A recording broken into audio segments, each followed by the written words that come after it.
Everyone welcome back to my channel. আমি রাকেশ। তো তোমরা সবাই কেমন আছো? আশা করি তোমরা সবাই অনেক অনেক ভালো আছো। তো ফাইনালি আমার যে ইয়ামা ওয়াই যেটা R15 ভিতরি আছে ওটার জন্য R1 এর যে ট্যাঙ্ক কাভারটা আছে ওটা এসে গেছে। তো এটা আমার অপারেশনের ফার্স্ট টাইম ব্লগ আর কি, মানে অপারেশনের পরে আমি জাস্ট বের হয়েছি বাইক নিয়ে, দেখতে পাচ্ছ। তো এটা তারপরের ব্লগ। তো আমার R1 এর যে ট্যাঙ্কটা ছিল ওটা এসে গেছে, ঠিক আছে। তো আমি ওটা পেন্ডিং করতেও দিয়ে দিয়েছি, তোমাদেরকে দেখাচ্ছি কিছু ছবি যে আমি নন ব্র্যান্ডেড মাগিয়েছিলাম আর কি। তো আমি এটা ইনস্টাগ্রাম থেকে মোটোমাই অটোমোটিভ বলে একটা ওয়েবসাইট ছিল, ওখান থেকে মাগিয়েছি আর কি। আমি কালকে আমার বাইকের যে R1 এর ট্যাঙ্কটা অর্ডার দেওয়া ছিল ওটা পেন্টিং হয়ে এসে যাবে। তো প্রপার যেটা ফিটিংয়ের ভিডিও কীভাবে লাগাতে হবে, কোনখান জায়গায় ড্রিল করতে হবে, কীভাবে তোমরা সহজে লাগাবে, তো প্রপার একটা ভিডিও আমি বানিয়ে তোমাদেরকে দেখাবো। তো সো ফ্রেন্ডস, আমার ট্যাঙ্কির বাইকে কালকে আসুক, সব কিছু প্রপার ফিটিং করে দেখাবো। আর চলো ভিডিওটা তারপরে আবার কন্টিনিউ করবো, ঠিক আছে।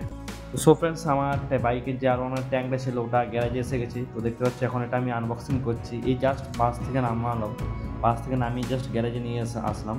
তো এখন আমি ভালো করে আনবক্সিং করে দেখিনি যে কোনোখানে ক্র্যাক ফ্র্যাক আছে কিনা। তো তারপর আনবক্সিং করার পরে তোমাদেরকে আমি ভিডিওটা আবার কন্টিনিউ করছি। তো ফাইনালি দেখো ট্যাঙ্কিটা এখন কেমন লাগছে। তো পুরো খুললাম। তো বাইকে আমি এটা আমার বাইকটা ম্যাট ব্ল্যাক কালারের বাইক, তার জন্য আমি এটাতে ম্যাট ব্ল্যাক পেন্টিং করিয়েছি। তো তোমরা সবাই বলো কালারটা কেমন লাগছে। আর আমার কাছে পেন্টের কোয়ালিটিটা খুবই ভালো লেগেছে, কারণ আমার বন্ধুও করেছে, তো ওর কোয়ালিটি খুব একটা ভালো লাগায়নি। তার জন্য ওই সেম জায়গায় করাইনি, আমি অন্য জায়গায় করিয়েছি। তো মোটামুটি পেন্টের কোয়ালিটিটা খুব সুন্দরই লাগছে, দেখতে পাচ্ছ। ইয়ামার লোগোগুলো লাগানো বাকি আছে এবং যে জায়গাগুলো নাটগুলো অ্যাটাচমেন্ট হবে সেগুলো ডিল করা বাকি আছে। তো আজকে দেখতে পাচ্ছ রাত হয়ে গেছে প্রায়। তো জাস্ট রাতে বাসে এলো, তো কালকে সকালে এসে আমি এটা লাগাবো, ঠিক আছে। চলো কাল সকালে তোমার সাথে আরও নতুনভাবে দেখা হচ্ছে। আমি বাইকে এই প্যানেলটা তোমাদেরকে বলছিলাম দিয়ে পাঠিয়েছি। তো দেখতে পাচ্ছ এই প্যানেলটার সঙ্গে একদম ডিটো ম্যাচ করে দিয়েছি, কিন্তু এটা একটু ডিপ লাগছে, কারণ এটা তো অনেক পুরনো, 5 বছর বয়স ধরে এই যে প্যানেলটা আছে, তার জন্য একটু রঙটা ফেড হয়ে গেছে। আর এটা তো নিউ পেন্ট হয়েছে, তার জন্য কালারটা একটু ডিপ লাগছে, কিন্তু অ্যাকচুয়ালি একই কালার।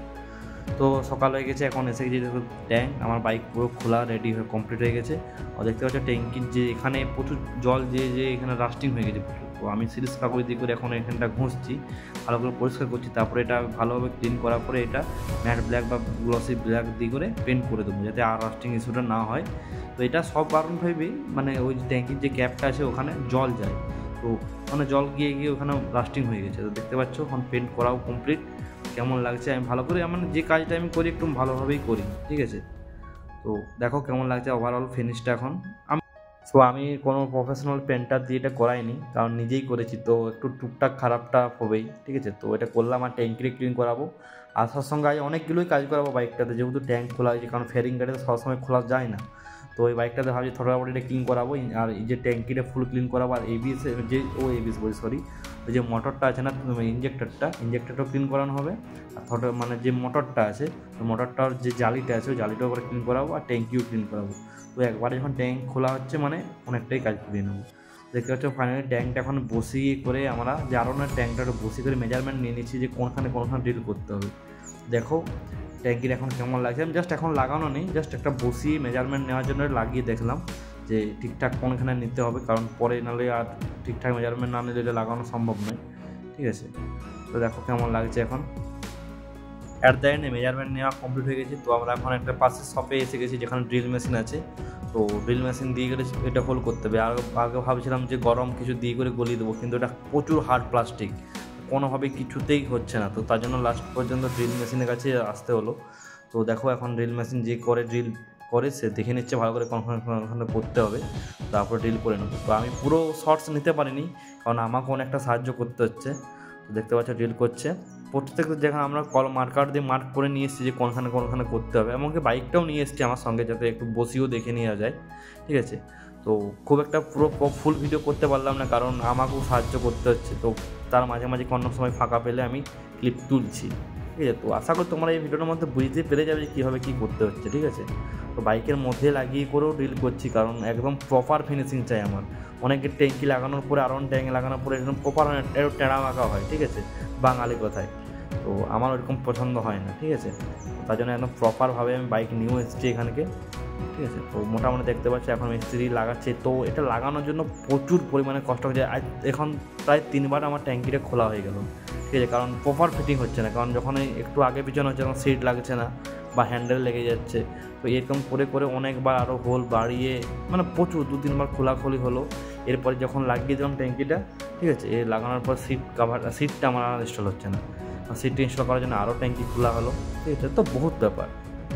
সো ফাইনালি ফ্রেন্ডস, আমার ট্যাঙ্কি লাগানো প্রায় কমপ্লিট হয়ে গেছে। তো দেখতে পাচ্ছ কেমন লাগছে, এখনও প্রায় পুরো কাজ হয়নি, এই আমার লোগোগুলো লাগানো বাকি আছে, বাদ বাকি বাড়ির ট্যাঙ্কি একদম পুরো প্রপার ফিটিং হয়ে গেছে। তো তোমাকে কিছু কিছু ছোট্ট ছোট্ট আমি ক্লিপ দেখিয়েছি, ঠিক আছে। তো মেন কথায় বলছি, এই ট্যাঙ্কিটা লাগাতে যে পরিমাণে পরিশ্রম হয়েছে, একটা ইঞ্জিন রিবিল্ড করতেও এত পরিশ্রম হবে না, ঠিক আছে। তো আমি একাই ভিডিও করতে পারিনি এই জন্য, কারণ মিস্ত্রির সাথে আমাকেও একটু হেল্প করতে হয়েছে। তো সেই কারণে আমি এটা মানে মোটামুটি একটা ভিডিও প্রপার করতে পারিনি, কিন্তু শর্টস কিছু কিছু দিয়েছি।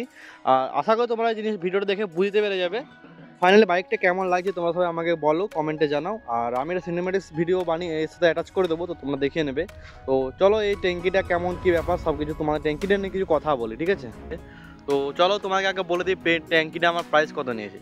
তো এই ট্যাঙ্কিটা আমার মানে নন পেন্টেডটা নিয়েছিল 2800 টাকা, আর পেন্ট করাতে 900 টাকা নিয়েছিল। আর মানে মানে যাওয়া আসাতে 100-150 টাকা মতো ওই বাসে ভাড়া লেগেছিলো। তো মোটামুটি 2800, 900 আর 100 মানে কেমন করলো 3800 টাকার মতন মোটামুটি আমার প্রায় ট্যাঙ্কির পিছনে পড়ে গেছে, ঠিক আছে। এরপরে আমার লোকগুলো অর্ডার দেওয়া আছে, তো ওগুলো আসে ওগুলো লাগাবো, ঠিক আছে। তো ট্যাঙ্কিটার কিছু কিছু খারাপ জিনিস বা কিছু কিছু ভালো জিনিস বলি। মানে সত্যি কথা বলতে, আমি যে কোনো মডিফিকেশনটা মানে প্র্যাকটিক্যাল হিসাবে যদি না কাজে লাগাই সেটা করি না, ঠিক আছে। তো এটা করার পিছনে একটাই কারণ, যে আমার আগে যে ট্যাঙ্কিটা ছিল ওটা 3 পার্ট ছিল, ঠিক আছে। তো ওই দুটো যে পার্ট ছিল ওগুলো খুলে যেত, মানে কেউ সামান্য পিছনে বসে একটু যদি হাতও রাখে এরকমভাবে তো পিচকে পড়ে যায় ওগুলো, ঠিক আছে। তো ওই একটা ছিল। আর ওই ট্যাঙ্কিটা মানে এক্সেল 100 আছে না, টিভিএস এক্সেল 100, ওর থেকেও ট্যাঙ্কিটা ছোটো লাগতো, এত ফালতু লাগতো একদম দেখতে। তো প্লাস এক হচ্ছে আমার কাজও হলো, দুই হলো আমার লুকটাও এনহ্যান্স হলো। আর তোমরা সবাই দেখতেই পাচ্ছ গাড়িটা কতটা বড় লাগছে, কতটা হিউজ পরিমাণে লাগছে, পুরো ফোকাসটা কিন্তু ট্যাঙ্কির দিকেই যাচ্ছে। তো এখন এই আমার লোকগুলো লাগানো হয়নি, তার লেগে আনকমপ্লিট লাগছে। তো ফ্রেন্ড, ট্যাঙ্কিটা লাগানোর পিছনে মানে প্রচুর কষ্ট করতে হয়েছে। তো আর কিছু কিছু খারাপ জিনিস বলছি ট্যাঙ্কিটা লাগানোর পরে। তো মোটামুটি আমার সিটটা প্রথমত লাগতে চায়নি, বহুত কষ্ট করে লাগিয়েছি। এরপর দেখতে পাচ্ছি এখানে আমার নতুন প্যানেলটাই দাগ হয়ে গেছে, ঠিক আছে। কারণ এই যে এ হচ্ছে লাগছে, এই দু সাইডে লাগছে, ঠিক আছে। তো এই একটা আমার ডিসঅ্যাডভান্টেজ, যেটা ঠিকঠাকভাবে হয়তো প্রপার ফিটিং হয়নি এই জন্য। তো তোমরা এখানটা দেখলে বুঝতে পারবে এরকম প্রপার ফিটিং করেছি আমি। তো অনেকক্ষণ ধরে অনেক কষ্ট করে, আমার সত্যি কথা বলতে সব জিনিসটা ক্লিয়ার অ্যান্ড পারফেক্ট দরকার। তো তার জন্য এটা একটু উচ্চারণ হচ্ছিলো, তার জন্য একদম পুরো অনেকবার 2-3 বার খোলা করেই লাগিয়েছি, কারণ আমার প্রপার ফিটিং চাই। তো অ্যাকচুয়ালি এটা প্রপার ফিটিং করা সম্ভব নয়, কারণ এটা তো আর আফটার মার্কেট জিনিস, এটা তো কোম্পানি বানায়নি না। তো তাও যেটা মোটামুটি যতটা আমার তরফ থেকে হয় একদম প্রপারভাবে ফিটিং করা ততটা করেছি। মোটামুটি সব জিনিসটা মডিফিকেশনটা করাই আমি, কিন্তু যে মডিফিকেশনটা আমার কাজেও লাগে আর আমার মানে প্র্যাকটিক্যাল হিসাবে আমি মডিফিকেশনটা করাই। পরিষ্কার কথা, R15-এর যে অরিজিনাল ট্যাঙ্কি আছে এটা প্রচুর উইক, মানে প্রচুর কমজোর আর কি। তো তার জন্য এটা লাগিয়ে নিলাম, যে একটা মোটামুটি লুকও বেড়ে গেল আর আমার কাজটা হয়ে গেল। তো তোমরা সবাই বলো কেমন লাগছে ভিডিওটা, আর বাইকটা ট্যাঙ্কি লাগালাম কেমন লাগছে। চলো তোমরা কিছু সিনেম্যাটিক্স এনজয় করো, আর আমি ভিডিওটা তারপরে এন্ড করছি।